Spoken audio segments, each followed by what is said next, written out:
Jadi dakwahnya adalah membuktikan dulu nih, karena teman-teman fresh graduate gitu kan, itu yang saya sarankan ya,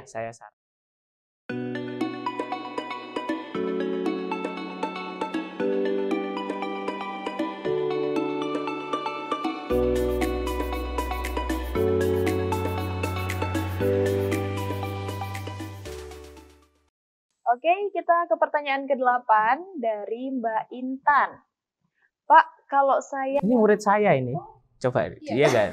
Pak, kalau saya apoteker fresh graduate, kemudian saya sekarang mau jadi apotek nih Pak. Nah, di apotek itu tadinya ada panelan. Panel.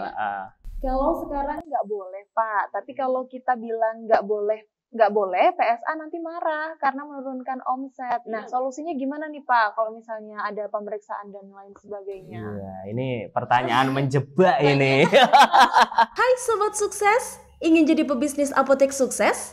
Yuk pelajari ilmunya lebih detail, rinci dan mendalam di video eksklusif Belajar Bisnis Apotek. Caranya, klik tombol gabung di bawah video ini ya. Kami tunggu partisipasimu untuk bisa jadi pengusaha apotek yang kuat dan besar bersama apoteker Andi Eko Wibowo dengan ilmu berbisnis apoteknya selama bertahun-tahun. Nah, Mbak Intan karena Mbak Intan kan fresh graduate itu ya, maka harus dibuktiin dulu itu bahwa Mbak Intan punya kemampuan untuk bisa menggantikan omset yang bukan panel gitu, sehingga nanti Mbak Intan ketika sudah teruji daya tahannya, terbukti Mbak Intan bisa meningkatkan omset naik, kemudian uangnya ada gitu, Mbak Intan punya power untuk menghentikan. Sama seperti halnya beberapa teman saya yang zaman dulu itu jualan dextro. Ada apotek yang jualan dextro untuk mabuk gitu ya, untuk mabuk-mabukan gitu. Nah, ketika dia di situ gitu, dia juga bingung gitu kan itu disalahgunakan ya itu.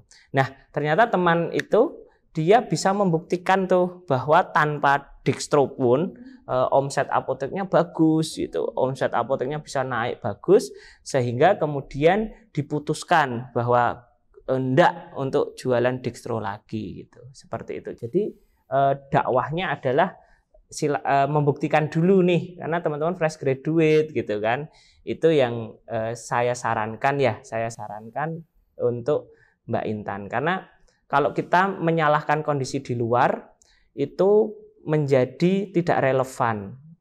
Kita harus membuktikan diri kita dulu, seperti itu, dibangun ke dalam gitu. Bu Astri ada tambahan, Bu? Ya kurang lebih sama. Jadi memang harus prestasi dulu. Iya, prestasi dulu. Karena memang sebuah usaha pasti pengennya omset gitu. Iya. Gimana caranya dia untuk bisa membuktikan bahwa tanpa itu pun kita juga bisa menghasilkan omset. Itu. Jadi apalagi kan karyawan itu kan. Anda kan karyawan di situ gitu kan. Jadi tidak bisa berbuat semaunya gitu, harus buktiin diri dulu gitu. Nah, kalau Anda sudah buktiin diri, integritasnya bagus, Anda mencapai pembuktian dirinya gitu, kredibilitas Anda kan dibangun tuh bagus gitu.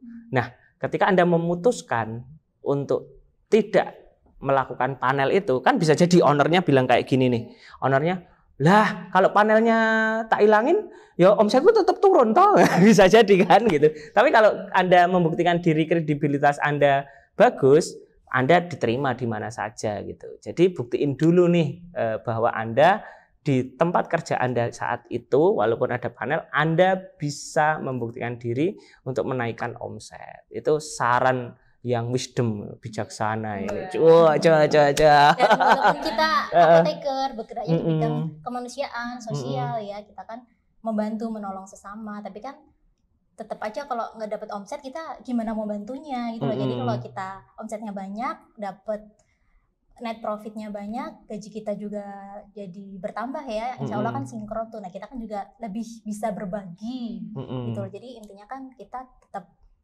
harus omset juga gitu loh, untuk bisa membantu sesama, sosialnya, kemanusiaannya juga kita salurkan kan. Kalau ada uang kan lebih enak kita mau bantu ke sesamanya. Atau Mbak Intan udah ngelamar di tempat saya aja dia ya. Itu solusi yang paling tepat. Tapi dan di sini juga pasti nanti dia ada kesusahan. Iya, Pasti betul. kok Pak Andi kejar omset terus ya. Anunya kejar tuh bisnis banget ya, kapitalis banget ya. Padahal enggak ya. Padahal enggak gitu. Anda aja yang menyalah-nyalahkan kami gitu kan gitu. Bisa jadi kan gitu. Artinya dimanapun pasti Anda akan dapat masalah gitu. Ada tantangan tersendiri dan bagaimana Anda menghadapi tantangan itu yang Anda bisa untuk bertumbuh seperti itu Mbak Ruth. Ya. Sudah terjawab ya Mbak Intan ya. Semoga besok-besok bisa lebih semangat lagi. Saya tunggu Anda menjadi apoteker, pemilik apotek yang kuat dan besar. Karena visi kami gitu, visi channel Belajar Bisnis Apotek ini, visi pribadi kami berdua juga, kami ingin membangun 10.000 apoteker, pemilik apotek yang kuat dan besar. Wow. Itu. Bismillah lah. Amin. Ya. Terima kasih telah menonton videonya.